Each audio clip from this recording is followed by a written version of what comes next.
She smirked. Why would I stop texting other guys? We're not married. After a year together, I said, fair enough. Then I started talking to her cousin. When we all showed up at the same family dinner, she finally realized what not married really meant. I'm Derek, 29, and I work in tech consulting for a mid-sized firm in the city. A year ago, I genuinely thought I'd found someone I could actually build a future with. Her name was Jenna, 27, kindergarten teacher, supposedly wholesome and family-oriented. We met through mutual friends at a birthday party in April last year, hit it off immediately over our shared love of terrible reality TV and Italian food, and within 3 months we were exclusive. Or so I thought.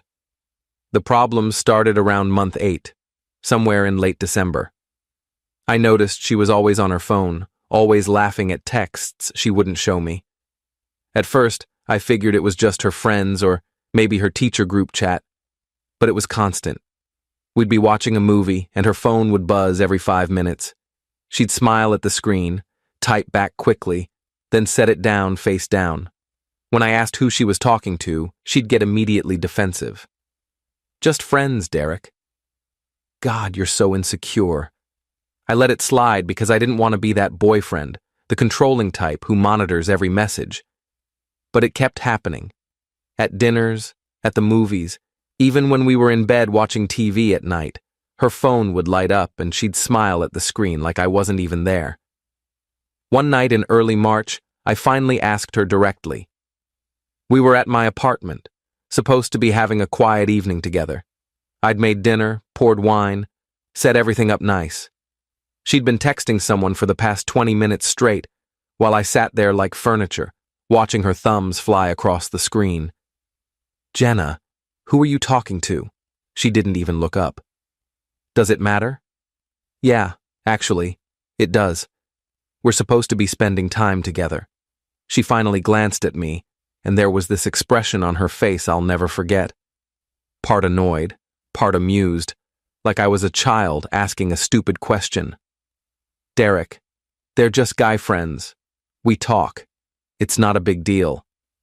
Guy friends you're texting at 11 at night while you're with your boyfriend? That seems excessive. She actually rolled her eyes. We're not married, Derek.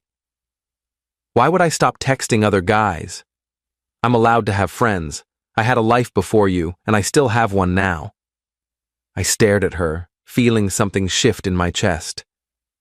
Friends, sure. But this feels like more than that. You're on your phone more when you're with me than you are actually with me. Well, it's not. And honestly, you need to chill out. This jealousy thing isn't attractive. You're being paranoid. I remember feeling this cold clarity wash over me, like everything suddenly made sense. Okay, fair enough. She blinked, clearly surprised I wasn't going to fight about it. Okay? That's it? Yeah. You're right. We're not married. Do whatever you want. She smiled, satisfied with her victory, and went back to her phone. I went back to watching the show, but my mind was already somewhere else entirely. The rest of that evening was quiet. She left around midnight, gave me a distracted kiss goodbye, and was texting someone before she even got to her car. Here's what Jenna didn't know. I'd met her family multiple times over the past year. Big Italian family, loud and warm, lots of cousins, lots of Sunday dinners at her mom's house in the suburbs. One of those cousins was Sophia, 26, who worked in marketing for a startup and had just moved back to town after living in Boston for 3 years.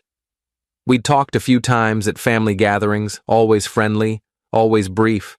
She was attractive, smart, witty, and from what I could tell, single. We'd bonded once over our mutual hatred of cilantro at a barbecue, and another time about how terrible the subway system was compared to Boston's. Nothing deep, but enough that I knew she was cool. The next day, I sent Sophia a friend request on Instagram. She accepted within an hour. I waited a full day, not wanting to seem desperate or weird, then messaged her something casual about a marketing campaign I'd seen on a billboard that reminded me of something she'd mentioned at the last family dinner. She responded enthusiastically. We started talking. About work at first, then about living in the city, then about our favorite restaurants, books, podcasts, life in general. The conversations were easy, natural. She'd respond quickly, ask follow-up questions, actually engage. It was refreshing. I wasn't doing this to hurt Jenna, at least not at first. I was doing it because Jenna had made it abundantly clear we weren't serious enough for exclusivity to matter. And Sophia was easy to talk to. She was funny, engaged, asked about my day, actually put her phone down when we eventually met for coffee 2 weeks later at this place near her office. That coffee turned into dinner the following week at a Thai restaurant we both loved. Then drinks at a rooftop bar. Then a Saturday afternoon walking through the farmer's market, buying fresh bread and talking about everything and nothing. Sophia knew I was dating her cousin, of course. It came up naturally during one of our dinners in late April. "How are things with you and Jenna?" she asked, stirring her drink. I shrugged. Honestly, I don't know anymore. She's made it pretty clear I'm not her priority. Sophia nodded slowly, choosing her words carefully. Jenna's always been like that, even growing up. She likes attention, lots of it. From everyone. She was the pretty one in the family, always had boys chasing her, and I think she got used to it. Yeah, I'm definitely getting that impression now. Are you guys serious? Like, is this going somewhere? She doesn't seem to think so. She told me we're not married, so she can do whatever she wants. Sophia's eyebrows shot up. She said that? Word for word. Wow, that's harsh. Yeah. She looked at me for a long moment, something unreadable in her eyes. And what do you think? Do you want it to go somewhere? I think I'm figuring things out, reevaluating what I actually want. Meanwhile, Jenna and I were still technically together, but we were barely seeing each other. She was always busy, always tired, always texting someone else when we did manage to meet up. I stopped initiating plans after a while, curious to see if she'd notice. She didn't. When we did hang out, it felt like we were roommates who tolerated each other, not a couple in love. She'd scroll through her phone, I'd scroll through mine, and we'd exist in the same space without really connecting. The relationship had become a habit neither of us had the energy to break. By mid-May, Sophia and I were talking every single day. Nothing physical had happened yet, but the emotional connection was undeniable and growing stronger. She'd text me good morning with a coffee emoji. We'd send each other funny videos during the day. We'd talk on the phone for hours at night about our dreams, our childhoods, our fears. It felt like what things with Jenna should have felt like but never did. With Sophia, I felt seen, heard, appreciated. Update 1. The family dinner happened on Sunday, May 18th. Jenna's mom hosted, like she did every few months, turning it into this massive Italian feast. Big spread, 20+ people, the whole extended family crammed into her house. Jenna had mentioned it to me a week earlier, casually, like an afterthought while she was scrolling through Instagram. Sunday dinner at my mom's. You're coming, right? Sure. Okay, cool. It starts at 3. What she didn't know was that Sophia had also invited me. Separately. We'd been texting about it for days, half joking about the chaos of showing up together, but also kind of excited about it in a reckless way. We both knew it was going to be messy, but neither of us wanted to hide anymore. I arrived at 3 p.m. sharp. Jenna's mom answered the door, pulled me into one of her signature crushing hugs, told me to make myself at home, and that there was already wine on the counter. Jenna was in the kitchen with her sister and aunt, barely acknowledged me when I walked in. She glanced up from her phone for half a second. Hey, she said flatly, then went back to typing. Hey. That was it. No hug, no kiss, no smile. Nothing. I might as well have been the mailman. I grabbed a beer from the cooler and made small talk with her dad and uncle in the living room about the Mets game. Sophia showed up 20 minutes later. When she walked through the door, our eyes met across the crowded room, and she gave me this small, knowing smile that made my heart skip. She looked amazing, floral sundress, hair down in loose waves, confident and radiant. She made her rounds, saying hello to everyone, hugging her aunts, kissing her grandmother's cheek, and when she finally got to me, she touched my arm lightly, let her hand linger just a second too long. "Hey, stranger." "Hey, yourself. You look great." "So do you." Jenna noticed. I saw her glance over from across the kitchen, phone still in hand, but she didn't say anything. Just stared for a moment, then went back to whatever conversation she was having via text. Dinner was loud and chaotic like always, everyone talking over each other, passing dishes, telling stories, laughing. I ended up sitting between Sophia and Jenna's Uncle Tony. Jenna sat across the table, 3 seats down, next to her cousin Marco and her mom. She was on her phone for most of the meal, laughing at something, typing furiously with one hand while pushing pasta around her plate with the other. Her mom asked her twice to put it away. She ignored her. Sophia leaned over at one point and whispered in my ear, "Is she seriously texting at her own family dinner?" I just shook my head and took another bite of lasagna. After dinner, people scattered, some outside to smoke cigars and drink espresso, some in the living room watching soccer, some in the kitchen cleaning up and gossiping. I went outside to the patio where a few of the younger cousins were having drinks and playing cards. Sophia followed a few minutes later, 2 glasses of wine in her hands. She handed me one. "Want to take a walk?" "I need to escape the chaos for a minute." "Sure, I could use some air."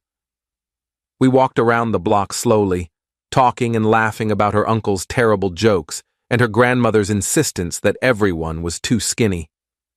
The evening was warm, the sun just starting to set, painting everything golden. At one point, Sophia grabbed my hand. It felt natural, easy, right, like we'd been doing it for years. When we got back to the house 30 minutes later, Jenna was standing in the driveway, arms crossed, face flushed. Her phone was nowhere in sight. "Where were you?" "Took a walk." Her eyes shifted to Sophia, then back to me, narrowing. "With her?" "Yeah." "Are you kidding me right now, Derek?" Sophia stepped forward calmly. "Jenna, relax. We were just talking, getting some air." "Talking?" "You two were holding hands. I saw you from the window. I watched you walk down the entire street holding hands like you're together." I stayed calm, kept my voice level. "Jenna, you told me we're not married. You told me I don't get to tell you who you can text or see. You said I was being jealous and paranoid, so why would you care if I'm talking to Sophia?" Her face went from red to almost purple. "That's different." "How?" "Because she's my cousin. My family. There are boundaries, Derek. And the guys you're texting all day and night, who are they? Where are those boundaries?" She stammered, caught off guard. That's not the same thing at all." "You're right. It's not. Because Sophia actually wants to spend time with me. She actually talks to me. She asks about my day. She looks at me when we're together. She's not on her phone ignoring me every single time we're in the same room." Update 2. Jenna completely lost it. Started yelling about betrayal, about boundaries, about family loyalty. Her voice got louder and louder, echoing through the quiet suburban street. Sophia tried to calm her down, but Jenna turned on her viciously, pointing her finger. "You're a backstabbing bitch. I can't believe my own cousin would do this to me. Family is supposed to have your back." People started coming outside to see what the commotion was about. Jenna's mom, her sister, her dad, her aunts and uncles. It was a full scene, the kind of family drama that would be talked about for years. "Derek, what is going on out here?" her mom asked, looking worried and confused. Before I could answer, Jenna shouted, "He's been sneaking around with Sophia behind my back." "They're together. They've been lying to everyone." "Sneaking around?" I said, my voice steady and calm, which only seemed to make her angrier. "We've been talking. getting to know each other as friends, which according to you shouldn't be a problem because we're not married. Those were your exact words. Her sister's eyes went wide. Wait, Jenna, did you actually say that to him?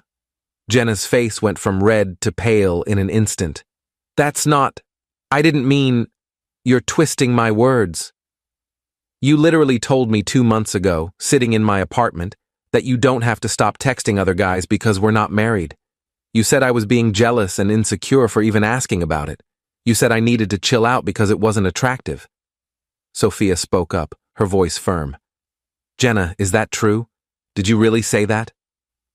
Jenna looked around at her family, all of them staring at her, waiting for an answer. It's out of context.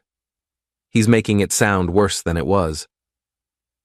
There is no context that makes that okay, her dad said quietly, disappointment heavy in his voice. Her mom crossed her arms.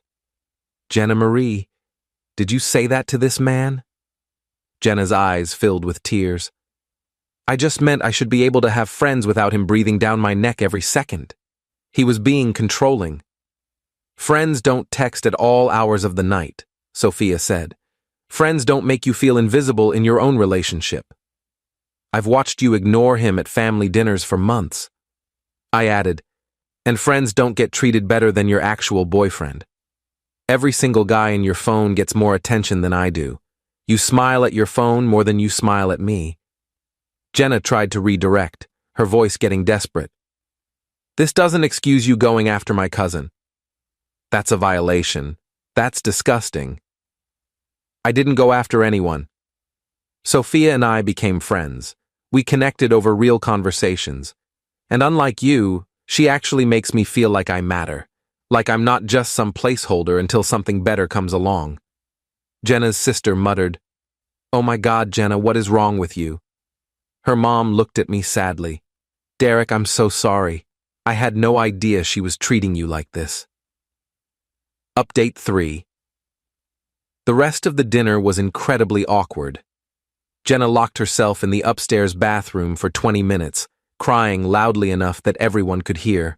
Her mom kept apologizing to me, saying she didn't raise her daughter to treat people like that she was embarrassed. Her dad shook my hand firmly and said, You seem like a good kid. You deserve better than this. I'm sorry she put you through it.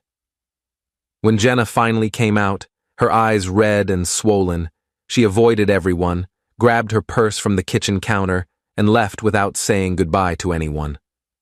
Her car peeled out of the driveway. Sophia and I stayed for another hour. We helped clean up, dried dishes, talked with her family. Turns out, a lot of them had noticed Jenna's behavior over the past year and were glad someone finally called her out on it. Her aunt said Jenna had always been self-centered, but had gotten worse lately. Her sister admitted she'd tried to talk to Jenna about the phone thing, but got shut down immediately. Sophia and I left together around 8. Sat in my car in the driveway for a while, just talking, processing everything that had happened. That was absolutely insane, she said, laughing nervously. Yeah, I didn't think it would blow up like that. Are you okay? Honestly, I feel relieved, like this weight I've been carrying for months just lifted. She smiled. Me too. I've wanted to tell you how I felt for weeks, but didn't want to complicate things. And now? Now I don't care about complicated. Life's too short. So, what happens now? I don't know. But I'd really like to find out. With you. I kissed her. Right there in the driveway, in front of her family's house, with the porch light on and her uncle definitely watching from the window. And it felt like the first honest, real thing that had happened in months. Jenna texted me 47 times that night. Called me a liar, a manipulator, a snake. Said I'd planned this whole thing to humiliate her in front of her family. Said I was pathetic and desperate. Said Sophia was trash. I didn't respond to any of it. Just read them, felt nothing, and went to bed. The next morning, I sent one message. We're done. Lose my number. Then I blocked her. She showed up at my apartment 2 days later, crying, begging for another chance, Said she'd delete all the guys' numbers, said she'd be better, said she loved me and couldn't imagine her life without me. I told her it was too late, that she didn't love me. She loved the idea of me being there whenever she decided to pay attention. She called me every name in the book, screamed at me in the hallway, then finally left when I threatened to call security. Final update. It's been 4 months since that dinner. Sophia and I are officially together, and it's everything a relationship should be. Easy, supportive, fun, passionate. We laugh constantly. We actually talk. We put our phones down.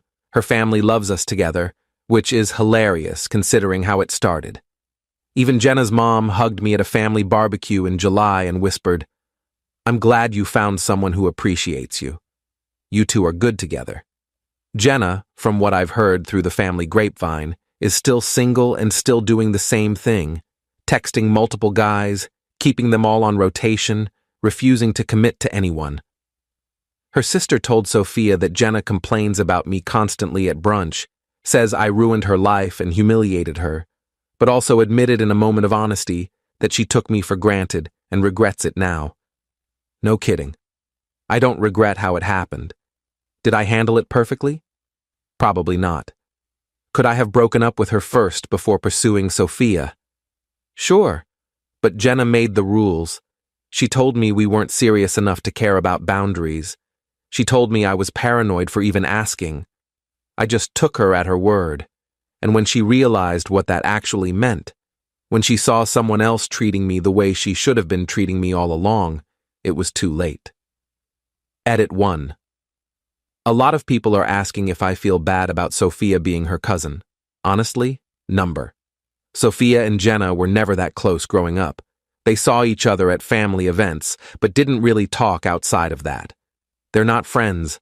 And Sophia had no idea how Jenna was treating me until we started talking, and I opened up about it. Edit 2.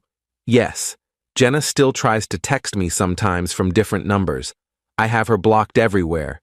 Sophia thinks it's funny and pathetic. We joke about it now. Edit 3. For everyone saying I'm petty or that I should have just broken up with her first. Yeah, maybe. But I'm also happy now. Really happy. So I'll take it.